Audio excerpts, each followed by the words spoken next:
Well, is the glass half full? Is the glass half empty? Is the season going to start? It's the sort of questions we're going to answer on this episode of Locked On MLB, which is brought to you today by BetOnline. BetOnline has you covered this season with more props, odds, and lines than ever before. BetOnline is where the game starts.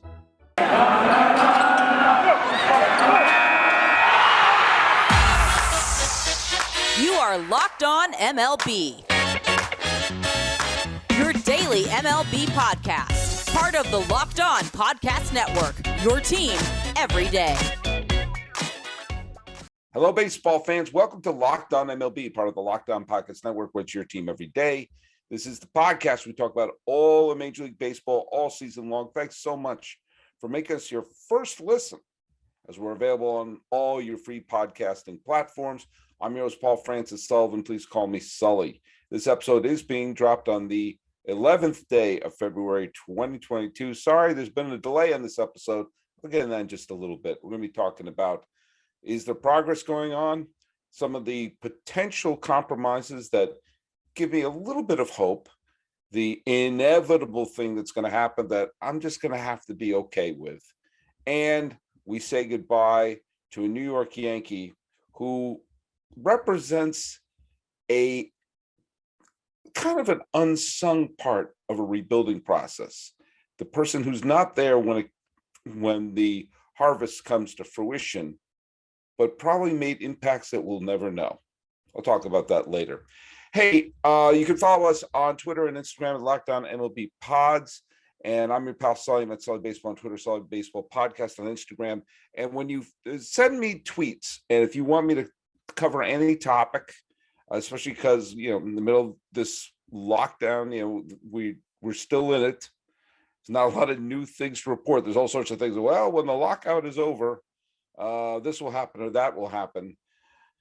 That's one of the reasons why I think that there's going to be a season.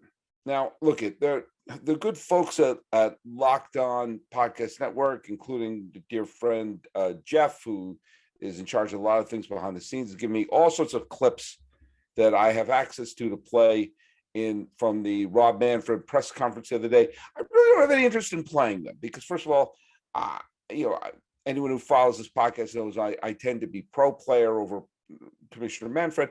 I don't really care for Commissioner Manfred. I wish that he would, have more of an interest as someone who's the caretaker of the game instead of. I'm not been thrilled. He seems like a man who doesn't like baseball, who's in charge of baseball. Go figure. But also, there's not much really to tell. I mean, he always tells either half truths or two half truths, which equal a full lie in favor of the owners. Of course, talk about how this is a bet, implying that it's a risky investment to be a baseball owner, which is why they're all selling right now. Anyway, here's why I have some thoughts of some limited optimism. First of all, when you're seeing a lot of the news of teams looking and chomping at the bit to make trades and make moves once the lockout is over, makes me think a lot of people are thinking about when the lockout can be over. Also, again, I've never been a billionaire. Maybe I should set up a Patreon account, or maybe I should set up some sort of a tip jar to get me to the level of a billionaire. But I get the sense that billionaires don't like to have something that's there to generate money, not generating money. It may be part of what's going on here. It's, as always, it's maddening when I see some of the reports of the lockout saying, well, the players and the owners can't agree to end the lockout. Well, the owners can end the lockout before I finish this sentence. The players didn't lock anything out. The owners locked out the players. And if they wanted to, if they wanted to show they were bargaining in good faith, they could end the lockout now. Say, all right, let's end the lockout and bang out a deal. How about that? I mean, why can't they do that? But the thing that makes me think that there could be something, maybe not starting the season exactly on time, maybe even losing a few games, which as I said before, would not be a good thing. But if the season has to be at least 140 games. It has to be at least 140 games for it to look or feel like an actual season. The fact that you're seeing things on the table, now look, at the universal DH is something I'm going to talk about in segment 2. That looks like it's a done deal. Looks like that both sides are going to agree to that. I have thoughts on it, and I have some big picture thoughts on it as well. But the fact that the owners are willing to take off free agent compensation from the next collective bargaining agreement, I actually think is a big thing. I think that it would take away having a draft pick connected to a player, a draft pick lost by a team. If you sign a certain player, teams like to hoard their draft picks, or they don't want to get rid of them, especially the teams that stink. And so if you're a team that's not great and you say, well, I don't want to lose my draft pick just to sign this decent player, now you remove that, then suddenly it will help a player have better leverage to negotiate a contract. And it's funny, the entire strike of 1981 was based upon free agent compensation. Here we are in 2022, and we're willing to say, yeah, forget it. So I think when the fact that things like that are on the table give me a sense of optimism, because I think that's something that could help. The fact that there could be a draft lottery could help, because one of the things, things sometimes boil down to some basics. All right. We want to see baseball, but we also don't want to see a system that rewards a team that puts together a 100-loss team more than an 81-win team. That the incentive to put a decent product on the field, even if you don't think you're going to win the World Series, should be there, because if you have a ton of 100-loss teams, first of all, it's going to inflate other teams' win totals. A few years ago, there was a bunch of American League teams that won 100 games, including the Minnesota Twins. And the Twins were a good team a couple of years ago, but they weren't, what you would call a 100-win team. But it's because they were playing so many garbage teams. There were so many teams that weren't even putting a team on the field. And then you saw, as always, this gigantic waiting room filled with real major leaguers unable to get a job, because teams say, well, we're better off just getting a minor leaguer in there to have us lose our 100 games. Anything that would remove the Bialystock and Bloom aspect of baseball, where it's more profitable to have a garbage team, we have to find a way to incentivize mediocrity. Now, I have been against the idea of the expansion of the playoffs because I do like the regular season. And I've also been kicking and screaming that we have to have people involved with the game, marketing the game, creating the game, that are going to appeal to the diehard fans and try to make more diehard fans instead of keep trying to open up the umbrella to get casual fans into it. This is why I've been, using the Marvel model, and why I want Kevin Feige to actually run baseball, so they can get, turn baseball into the Marvel comics of sports. But I was thinking about the other day that if there is an expansion of the postseason, which again, I'm not for it. I like having only the elite teams make it to October because it's a crapshoot. So have it be a crapshoot of really great teams. That being said, maybe the expanded playoffs would create an incentivization for mediocrity.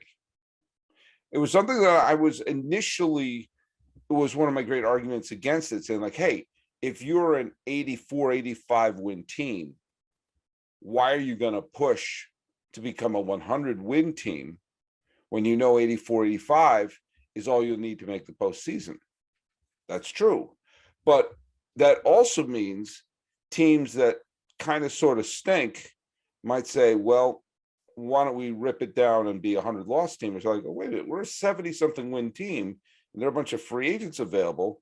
Maybe we could push ourselves to an 80-win team, and a bounce here, a bounce there, pick up a couple of, wins go our way, a little bit of luck on our side. We could find ourselves in the postseason. Look at, there's a lot of things in segment 2. We're talking, there's a lot of things about baseball's quirkiness and uniqueness that I cherish. But in the end, I like baseball. And there's some hills I'm not willing to die on if it means not having the sport be played. Again, I would rather have the postseason the way it is. I like the way it is. The one thing I would change is I would eliminate divisions. I think the divisions right now are silly. It allowed us to have the Dodgers and the Giants playing in the division series instead of the league championship series. That should have been the league championship series. It's Los Angeles versus San Francisco. No offense, Atlanta, but the two best teams in baseball, and one of them was guaranteed to be eliminated in the division series round. A playoff system that does that, I don't want anything to do with it. But if you're going to add a couple wild card teams or whatever it is, again, I'm not thrilled by it, but if it means that might incentivize a couple of these teams to say, hey, let's not get too terrible here, we could have a shot, then maybe I'm for that. I'm also all for a draft lottery. I'm for anything that would make a team that stinks try to get better and try to throw a decent product on the field, at least for entertainment value, at least to be a spoiler. We point to the times that tanking has worked, and occasionally it has. Occasionally you see a massive teardown leading to 100-loss seasons that directly lead to a quick rebuild and a World Series title. The Astros and the Cubs come to mind right away. But those are rare. The reason we remember them is because they are rare. Yes, sometimes you need to do a rebuild for your team because the Phillies need to do that desperately, and they may have waited too long. And sometimes you say, hey, look, we're not going to win again with this team, so let's put together a team that will. But that takes a lot of skill. And not everyone, and if lots of people are doing it, it kind of muddies up the pool. So if you're trying to not win games because you're trying to get a number 1 draft pick, making a draft lottery will make it work. I'm all for abolishing the draft. I think it's silly at this point, but that's sitting there. Mediocrity is better than terrible. A mediocre season is better than a horrific season. Being is better than yuck. Yes, I'm going to drive this to the ground. But it brings to me a level of cautious optimism. If they're talking about real things, universal DH is a real thing. It's going to add some high-paying jobs it's going to add there's 16 National League teams? That's 16 high-paying jobs we just added to the National League. Because you don't want to have a DH who's a really good hitter, right? And so if this is the case, that's a bone thrown their way. And free agent compensation being eliminated is a bone thrown their way. So the minute you start seeing bones thrown, like the ape in 2001, that could lead us exactly where we want to go to.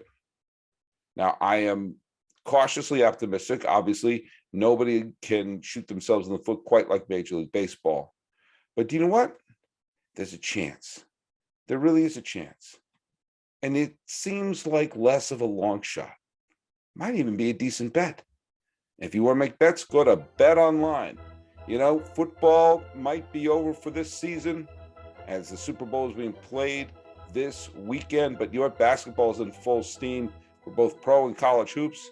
From all the latest odds, totals, player performances, props, to where the next fired coach is going to land, BetOnline.net is the number one spot for all your sports betting needs. BetOnline remains the best spot for all your sports scores, podcasts, and news this season. It's not just basketball. BetOnline is your source for hockey, boxing, UFC odds, right to the Olympic coverage and information. Head to the website today or use your mobile device to learn more about the trends in action. BetOnline is where the game starts.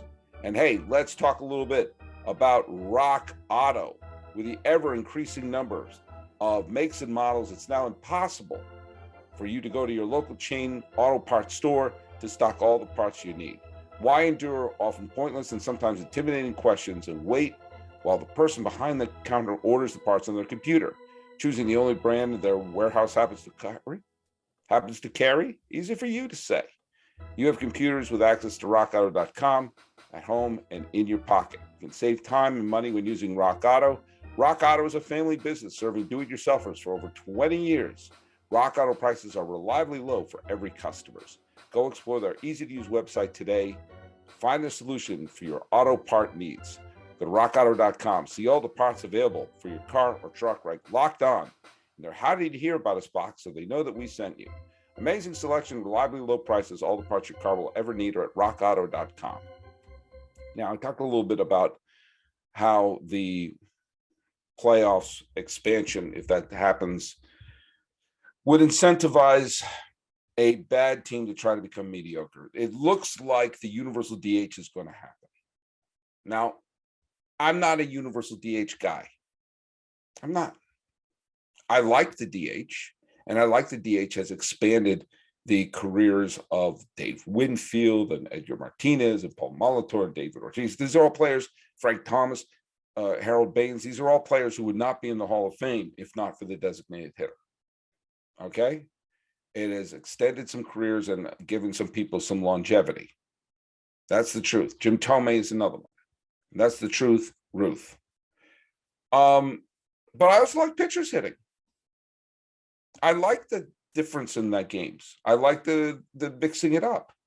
And I always roll my eyes when I heard Michael Kay do this too, saying like, oh, no one wants, who gets excited about a double switch? Who gets excited about this or that? I like that strategy. I like when you have to make decisions. When a pitcher is dealing and you think, oh, what are we going to do here? And you make the double switch or you bring in someone off the bench. I like cluttered box scores. I like it when managers have to make decisions. Excuse me as I scratch my eye. I like it. I enjoy that. I actually do. And when you have to, well, God, we got to get this rally because the pitcher's coming up. And when the place goes bananas, when a pitcher thwarts the other team and gets the hit. Obviously, we see like the Cologne home run or some of the other home runs that a pitcher would hit, but also when they get a base hit or a walk or it's something that catches people off guard. And usually the place goes bananas. And the argument against that being, well, it happens so seldom, is that, yeah, that's what makes it fun. Seldom things that are unexpected are fun. They're fun. It happens that way. And it's a different feel for the game. But here's the deal. And, I'm going to miss pitchers batting. I'm going to miss the weirdness of that. I am. But I'm willing to say goodbye to it if it means labor peace. And I'm willing to say goodbye to it if it just we just move on. I think the arguments against the pitchers batting, arguments for universal DH, I've never been swayed by them. I've listened to it, okay, but I still enjoy it, But I know the Knuckle Dragger Society has the mentality of me like ball hit far. Only baseball I like is ball hit far. Okay. I like some of the what are you going to do strategy elements of it. And sometimes that means ball not hit far. But I get it. It's a bone thrown the player's way. And if everyone's on board for it, I'm not going to die on that hill. I'm just going to shrug and go, I'm going to miss it. I am going to miss it. But we'll all move on. And we all know that baseball is on the verge of doing everything to start pumping up the scores again. Because you saw offense down. You see there's going to be a backlash against baseball. And whenever there's a backlash against baseball or an ebb in its popularity, either from outside sources or scandals or whatever, the solution has always been the same: boost the scoring. The game is in trouble because of a scandal that threw the entire integrity of the sport into the cesspool with the 1919 World Series. Boom. New ball, running with the big home run hitters like Ruth and Gehrig. All offense records are broken. Boom. The popularity of baseball wanes in the 1960s. It's taken over by football. What do? They change the mound, they change the rules, and they add the designated hitter to the American League. Boom, more offense. The game is absolutely leveled by the strike and the lockout of 1994 and 1995. What are you going to do? By 1998, you have all sorts of home run records broken with the steroid era. Now the ill will from the lockout and malaise from the way pitching and pitching staffs have taken over the game is what you're going to see. You're already seeing that they're going to be relaxing steroid rules. So you're going to start seeing bulked up players again, because that's what saved the game the last time. Oh, but we can't put Bonds in because he did juice it. Yeah. First of all, the juicer's already in there. And also, that saved the game. You may not like that, but they saved the game. And they're going to turn to it right again. You know they are. They're already doing it. They're not even hiding it. And that will also mean the universal DH. And, you got to pick your poison. You got to pick what fights you want to have. And I think the much bigger elements of this are elements of equity, of payments with minor league baseball. I think the fact that you have people not earning a living wage while becoming a professional player, I think is insane. Compensation, incentivizing, not putting a bad product on the field, all those things in the end are more important to me than the universal DH. It's all more important to me than seeing weird strategy and everything like that. And it's actually become less important since we don't let pitchers throw 6-7 innings anymore. So tell you what, universal DH people, go take it. If that's going to get us closer to a season, then go take it. And I'm going to need something to sort of, I don't know, maybe take my mind off of it. And the only thing I can think of that will be reliable and that I'm going to be just chomping on and loving it would be a Built Bar. This is the time of the year that some of you give up on your New Year's resolution, but not this year. I'm going to stick to my resolution, eat right, and thanks to Built Bar. Man, oh man, stub my toe on that line read. I'm going to keep going. It almost feels like it's not a resolution because I love eating them. Have you tried the Puffs? If you haven't, you're missing out on Built Bar's best tasting bars. Puffs are the first ever protein-infused marshmallow. They're fluffy, they're marshmallowy, they're fantastic. And they're not just a protein bar, they're a treat. They're covered in 100% real chocolate. You know what? These are all low calorie, high protein.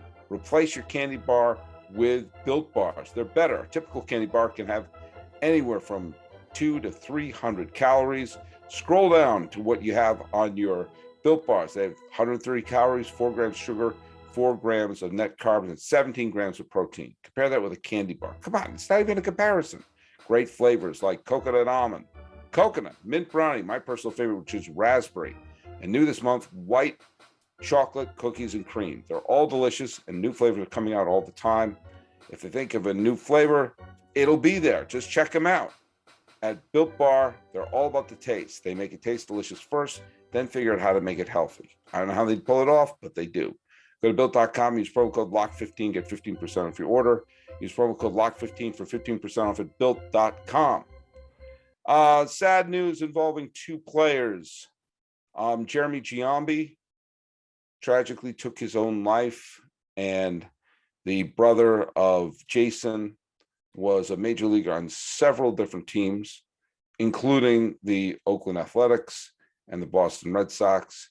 We don't know enough about what had happened, and just wanted to pay your, tip your hat, pay your respects. And please, please, please, if you don't know anything else about it, don't speculate. I'm already saying that, he may have done PEDs. If you don't know, let the family grieve.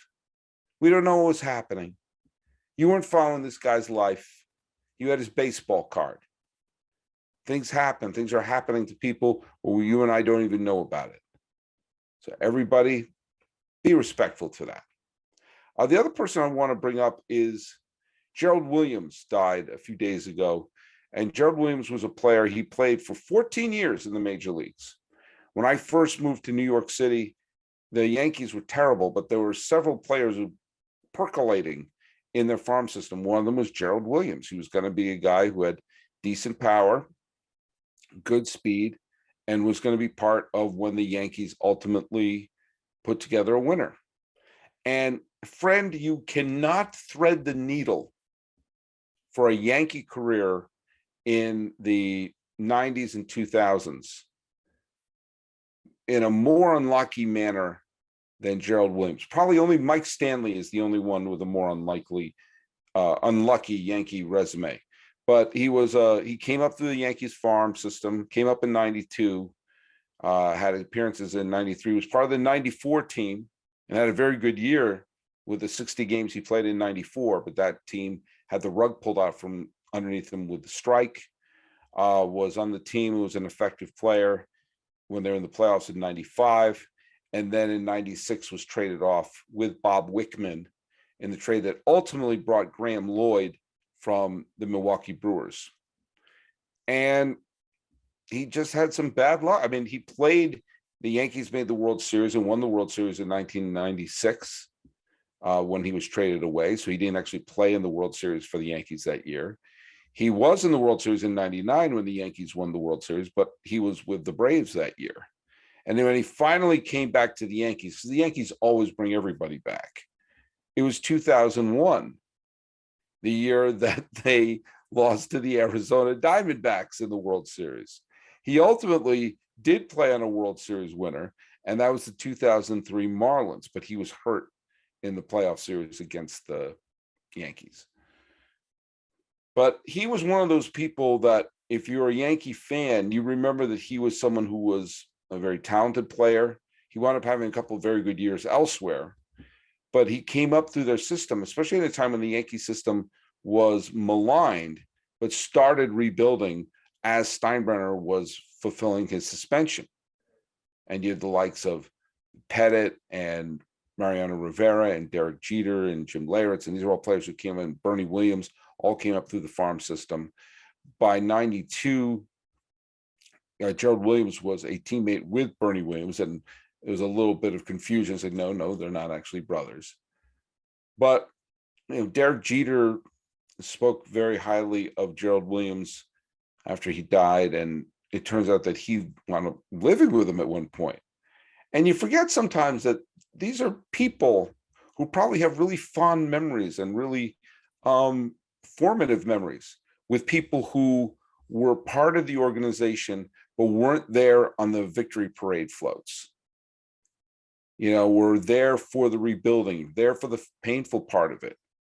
I mean, one of the weirdest what ifs in baseball history is in 94, where many people remember the what ifs involving the Montreal Expos, as they were the best team in the National League at the time of the strike, with that of, say, baseball in Montreal. But there was also the Yankees. The Yankees are the best team in the American League. And if they had won the World Series, would you have ever had the Joe Torre era in New York? Either way, Gerald Williams was a big part of that, and was someone who was part of the rebuilding process, part of the rebuild, and was friends and teammates with all those people that we associate with the quote core, unquote, with that Yankee team. It just so happens that he was traded away as the last piece needed to be put in there. And Graham Lloyd was a big contributor to the World Series title in both 1996 and 1998. And he happened to be traded away as the was getting good there. Someday I'll write about the unluckiest Yankees, people like Bobby Mercer, people like Don Mattingly, people like Gerald Williams, people like Mike Stanley, who were part of the Yankees, but somehow missed a World Series title. It's kind of hard to do when you stop and think about it. But he was one of those people who won't be in Monument Park. They won't have a Yankeeography about him. He'll be someone that basically only the diehard fans remember. But I have a feeling that if you really dug down deep, you would see that he was a huge contributor to the Yankees and their great rebuilding as they went from, in 92, did they lose 90 games in 92? I'm going to go to baseballreference.com and say, they won 76 and 86. And that was the year where they said, oh, look they're improving. They're not horrible. And going back to what I said at the beginning, mediocre is better than horrible. And a team that's digging itself out of the cellar, like the Yankees were in 1992, probably relied on a lot of people like Gerald Williams. And while their contributions won't become legendary, they're probably essential. Hey, I wanted to say one more thing in light of everything going on. It is, what weekend we're talking about here. What's going on here. It's Super Week, brought to you by Get Upside, and there's no better place to get coverage of the big game than the Locked On NFL podcast. Locked On Bengals and Locked On Rams are in LA all week covering the big game. Can't tell you what big game it is, but it's super. Hey, we're also really, really thrilled that you made us your first listen and that we're available on all your free podcasting platforms. How about have your second listen be Locked On Bets with your boy Q and expert analysis from Lee Sterling? Having some cautious optimism, deciding not to die on a hill, and paying tribute to someone who may not have been there for the glory moments, but helped set them up. Rest in peace, Gerald Williams. This is Locked On MLB for the 11th day of February 2022. I'm your host, Paul Francis Sullivan. Please call me Sully.